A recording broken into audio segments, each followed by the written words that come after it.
నమస్తే, బీఆర్కే భక్తి ఛానల్కి స్వాగతం. ఈరోజు మనతో పాటు ప్రముఖ ఆస్ట్రోన్యూమరాలజిస్ట్, ఎనర్జీ వాస్తు నిపుణులు, శ్రీ విద్యా ఉపాసకులు శ్రీమతి జయప్రద అమ్మవారు ఉన్నారు. అమ్మని అడిగి మనకున్న సందేహాలను నివృత్తి చేసుకుందాం. నమస్కారం అమ్మ. నమస్తే అండి, శ్రీమాత్రే నమః. అమ్మ, చాలామంది ఏ పనులు చేసినా జరగట్లేదమ్మా. అంటే తను ఏది పట్టుకుంటే అది ఇంకా మసి, కానీ అన్ని పూజలు చేస్తాడు, అన్నీ చేస్తాడు. అలాంటి వాళ్ళు బయటికి రావాలంటే ఎలాంటి పరిహారం చేసుకోవాలమ్మా?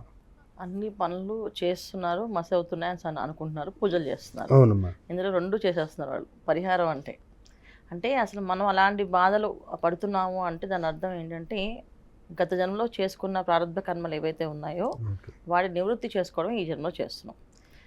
ఏది ముట్టుకున్నా మసి అవ్వడం అనేది జరగదు, ఎప్పుడు కొన్నా జరుగుతుంది అంటే వాళ్ళు ఉండే వాతావరణం, ఇంటి వాతావరణం, లేకపోతే వీళ్ళకి ఏదైనా శాపాలు, జాతకంలో ఉండే శాపాలు. అది శాపాలు ఉన్నప్పుడు ఏమవుతుందంటే స్త్రీ శాపం కానీ పితృశాపం కానీ ఉన్నప్పుడు ఏం చేసినా కలిసి రాదు. వాళ్ళు ఎంత మంచి పనులనే చేయనివ్వండి, కానీ అది కలిసి రాదు. ఎందుకంటే శాపాలు వెంటాడుతుంటాయి. అయినా సరే జాతకం తెలియని వాళ్ళ పరిస్థితి ఏంటి? జాతకంలో తెలిస్తే వాళ్ళకి అలాంటి శాపాలు తెలిస్తే వాళ్ళు పరిహారం చేసుకుంటారు. అయినా పడుతున్నారు బాధలు. అంటే ఇక్కడ ఏంటంటే ఇంట్లో వాతావరణాన్ని ప్రతిరోజు వీళ్ళు చేసుకునే విధానం, భార్యాభర్తలు ఇద్దరు ఒక మాట మీద రావడము, ఒకే మాటలాగా ఇద్దరు చెప్పుకుని చేయడము, ఎవరో ఒకరిని నమ్మి ముందుకు వెళ్ళడము, అందరినీ నమ్మి ఆ పరిహారం ఈ పరిహారం కాకుండా ఒక భగవంతుని నమ్మారండి. ప్రతిరోజు నవగ్రహాలకి ప్రదక్షిణాలు చేస్తూ, అక్కడ పరమేశ్వరికి అభిషేకం చేస్తూ, అక్కడ పూజ చేసుకుండి కంటిన్యూ చేయడం. లేదు అది కాకపోతే విష్ణు సహస్రనామం కంటిన్యూ పారాయణ చేయడం. ఇలా ఏదో ఒకటి పట్టుకోవాలి. అంతేగాని ప్రతిదీ పట్టుకొని ఏం చేసినా నాశనం అని మొదట నోట్లోంచి ఈ మాట రాకుండా చూసుకోవాలి. థింక్ పాజిటివ్ అంటారు ఎప్పుడు కూడా. ఎందుకంటే ఏది మనం మాట్లాడుతామో అది మన శరీరం వింటుంది. మన శరీరం విన్నప్పుడు ఖచ్చితంగా దాన్ని మన మైండ్ కూడా వింటుంది. మైండ్ ఏం చేస్తుంటే రిపీట్ చేస్తుంటుంది. ఇది ముట్టుకుంటే మసన్నావు కదా అని చెప్పి అది రిపీట్ చేస్తుంది. అప్పుడు మళ్ళీ మనకు గుర్తు వస్తుంటుంది. అసలు మనకు అలాంటి సిచ్యువేషన్స్ వచ్చాయని కానీ అలా వస్తుందని కానీ ఎప్పుడు ఊహించుకోకూడదు. అయిపోయిందని చెప్పి వదిలేసి ముందుకు వెళ్తుండాలి. ఇంట్లో ప్రతిరోజు ఏంటంటే ఆ ఇంట్లో నెగిటివ్ ఎనర్జీ ఉంది అని తెలిసినప్పుడు, అంటే వీళ్ళకి ఒకవేళ ఇంట్లో నుంచి వచ్చిన ప్రాబ్లం ఉందో, జాతకంలో ప్రాబ్లం ఉందో వాళ్ళకి తెలియనప్పుడు ప్రతిరోజు ఏం చేస్తుంటే రాగి చెంబులో నీళ్లు తీసుకొని ఈశాన్య మూలలో పెట్టి తెల్లవారుజామున నిద్రలేచి సూర్య నమస్కారం చేసి ఆ నీళ్ళు తీసుకెళ్ళి తులసి కోట్లో పోస్తుండాలి. అలా నెగిటివ్ ఎనర్జీ ఇంట్లో ఏమైనా వీళ్ళకి ఫామ్ అయి ఉండి దానివల్ల వీళ్ళకి ఏమైనా ఇబ్బందులు వస్తాయంటే ఒక 11 రోజులు చేస్తే వాళ్ళకి పనులు ఎలా అవుతుందో చూసుకోవాలి. ఒక పని బాగా అవుతుందంటే ఆ ఇల్లే సమస్య. అప్పుడు ఆ ఇల్లు మారడం కానీ ఆ ఇల్లు చూపించుకోవడం కానీ చేయించుకోవాలి. ఎందుకంటే ఇంట్లోనే సమస్య ఉంది, అందువల్ల మీకు ఇలా జరుగుతుంది అని అర్థం. అది బాగుంది అనుకోండి, అయినా జరుగుతుంటే బాగున్నప్పుడు ఇంకా ఆగుతుంది కదా. ఇల్లు బాగున్నప్పుడు ఆ ఇంట్లో ఇంకా ప్రాబ్లమ్స్ సాల్వ్ అయినట్టు వీళ్ళకి. లేదు సాల్వ్ అవ్వట్లేదు అని పెట్టినా వీళ్ళ ప్రాబ్లమ్ సాల్వ్ అవ్వట్లేదు, ఇంకా పని అలాగే కష్టపడుతున్నారు వీళ్ళు అంటే అప్పుడు ఇంటిది కాదు, జాతకం. అప్పుడు జాతకంలో ఎవరి జాతకమో వీళ్ళు తెలియనప్పుడు వీళ్ళు ఫస్ట్ చేసుకోవాల్సింది ఏంటంటే ప్రతిరోజు నిద్రపోయినప్పుడు ఒక రాగి ప్లేట్ తీసుకొని తల కింద పెట్టుకొని, అంటే తల కింద అంటే మంచం కింద పెట్టుకోవడం. దిండు కింద కాదు, మంచం కింద పడుకునే వాళ్ళది చాప కింద పెట్టేసి మంచిగా దుప్పటి దిండు వేసేసుకోవచ్చు. నిద్ర చేస్తుంటే వీళ్ళు చేసిన దోషాలు ఏమైనా ఉంటే వాళ్ళ కళ్ళలో కనిపిస్తాయి.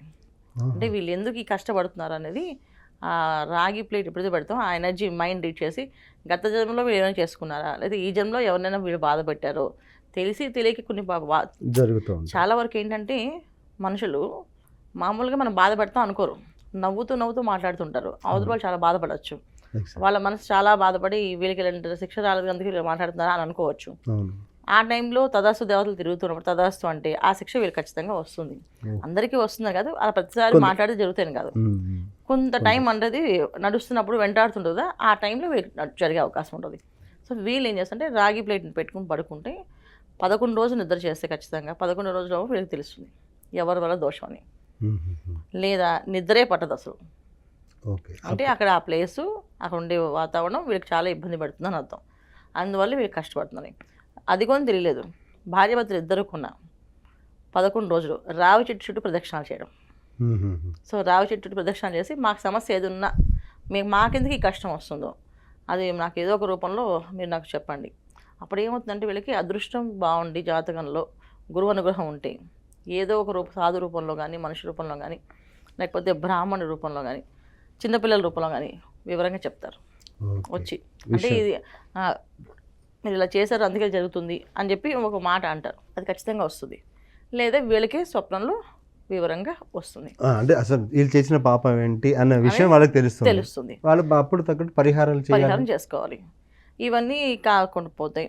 ప్రతిరోజు వీళ్ళు సూర్యోదయంలో పూర్వం నిద్ర లేవడం, స్నానం ఆచరించి 41 రోజులు హనుమాన్ చాలీసా చదువుతూ ఆంజనేయ ప్రదక్షిణాలు చేస్తే ఎన్ని కష్టాలు ఉన్నాయి, ఏ బాధలు పోతాయండి. ఎన్ని ప్రదక్షిణాలు చేయాలి? 21, 41, 108. అక్కడ గుడి బట్టి వాతావరణం బట్టి. అంటే వీళ్ళు చేసే ఇప్పుడు అందరూ చేయాలంటే కాస్త పొద్దున్నే కాళ్ళ నొప్పులు, ఆ గుడి పెద్దది అని అంటే కష్టం అవుతుంది. మామూలుగా 108 ఎప్పుడు కూడా 108 అనేది శ్రేష్టం. లేదంటే 21 లేదంటే 48 అలా చేసుకోవచ్చు. ఈ ప్రదక్షిణ 41 రోజులు చేస్తే ఏ సమస్యలు ఉండండి తీరుతుంది. అది ఈ కష్టం ఆ కష్టం కాదు. ఆంజనేయ స్వామి చుట్టూ తిరగడం అనేది చాలామంది ఏంటంటే ఆంజనేయ స్వామి కదా అదేదో చిన్న పరిహారం చెప్పారు. చిన్న పరిహారం కాదు, చాలా పెద్ద రిజల్ట్ వస్తుంది. ఒక ఆయనకి చాలా పెద్ద కష్టం వచ్చి వాళ్ళ ఆవిడ హాస్పిటల్లో ఉంటే డబ్బు ఎవరు సాయం చేసే పరిస్థితి లేదు. ఎందుకంటే ఆల్రెడీ డబ్బులు అందరూ సాయం చేశారు. ఒక 20-30 లక్షలు ఖర్చు పెట్టారు. ఇంకా ఆవిడకి ఇంకొక 40 లక్షలు కావాలి. కానీ ఇచ్చేవాళ్ళు ఎవరు లేరు. ఎందుకంటే మొత్తం బంధువులు అందరూ ఇచ్చారు, తెలిసిన వాళ్ళందరూ స్నేహితులు సాయం చేశారు. ఇంకో 40 లక్షలు వస్తే బతకదవడం. ఆయన ఎవరిని అడగడానికి చేయడానికైనా పరిహారం కావాలంటే డబ్బు ఖర్చు అవుతుందని అక్కడ హాస్పిటల్ ఎదురు ఉన్న ఆంజనేయం చిన్న చెట్టు కింద ఒక చిన్న ఆంజనేయం గుడి ఉంటే ఆ చెట్టు చుట్టూ ప్రదక్షిణ చేశాడు రోజు. మా ఆవిడకి పరిస్థితి ఏంటో చెప్పు స్వామి అని చెప్పేసి 41 ప్రదక్షిణాలు ప్రతిరోజు చెట్టు చుట్టూ ప్రదక్షిణాలు చేసి నువ్వే నాకు దారి చూపించండి. ఆ చేసే వాళ్ళు ఎవరో ఒక పెద్ద ఆయనకి ఒక హాస్పిటల్లో ప్రాబ్లం అవుతే ఆ డాక్టర్ అమెరికా నుంచి వచ్చి వీళ్ళు సర్జరీ చేసి ఈయన ప్రదక్షిణాలు చేస్తుంటే రోజు ఆయన కారులో ఆ డాక్టర్ వెళ్తూ వస్తూ ఎవరైనా తిరుగుతూ ఉన్న రోజు చెట్టును నమ్మి చెట్టుకి ఇంతే ఆంజనేయం గుడి, ఇంతే ఆంజనేయం. సో అది అందరూ ఏంటో చెట్టు దగ్గర కూర్చుంటారు హాస్పిటల్ దగ్గర. ఈయన మాత్రం ఆ చుట్టూ ప్రదక్షిణ చేస్తారు. పిలిచి అడిగితే నా భార్య హాస్పిటల్ ఉంది, ఇలా డాక్టర్తో పిలిపించి ఆపరేషన్ చేయాలంటే 20-25 లక్షలు కావాలంటున్నారు, డబ్బులు ఇచ్చే పరిస్థితి లేరు, ఎవరు ఇచ్చేవాళ్ళు లేరు, అందుకే ఆ స్వామిని అడుగుతాను. ఆ సర్జరీ చేసే ఆయనే ఆయన కష్టం చూసి ఎక్కడ మీ ఆవిడని చెప్పు అని చెప్పేసి తీసుకెళ్ళి ఆయన సర్జరీ ఫ్రీగా చేసి ఆవిడని పంపించేశారు ఇంటికి చక్కగా. ఓకే, చాలా అంటే చూస్తే చాలా చిన్న పరిహారమే హనుమంతుని చుట్టూ. అంటే నమ్మకం అండి ఇక్కడ. అంటే నువ్వే దిక్కు స్వామి అని చెప్పి చెట్టుని నమ్మినా పుట్టని నమ్మినా భగవంతుడు వాళ్ళకి సిన్సియారిటీ చూసిస్తాడు దేవుడు. కానీ చాలా మంది ఏంటంటే నిజంగా దీనికి ఇంత ఉందా, చేస్తే అవుతుందా అని ఆలోచిస్తూ చూడండి. మన ఆలోచనలే మన శత్రువులు, మన ఆలోచనలే మనం మింగేస్తుంటాయి ఎప్పుడు కూడా.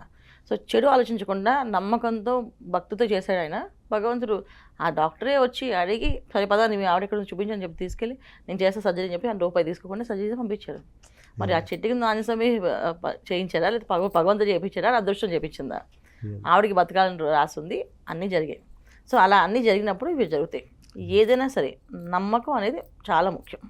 నమ్మకంతో అది పరిహారం చిన్నదైనా పెద్దదైనా చెప్పిన వాళ్ళ గురించి ఆ టైంలో మనకు వచ్చింది అంటే అది ఎవరు చెప్పారో పక్కన పెట్టండి. అది వాళ్ళ పెద్ద స్వామీజీలా లేదా చిన్న వాళ్ళు చెప్పారో అది కాదు. మనం ఒక బాధతో బాధపడుతున్నాం, ఈ విషయం వాళ్ళకి చెవులు పడింది అంటే ఏంటంటే భగవంతుడు ఈ రూపంలో మనకు పంపించాడు సందేశం. అది కనిపెట్టి దాన్ని ఫాలో అయిన వాళ్ళకి ఆ ప్రాబ్లం సాల్వ్ అవుతుంది ఎప్పుడు కూడా.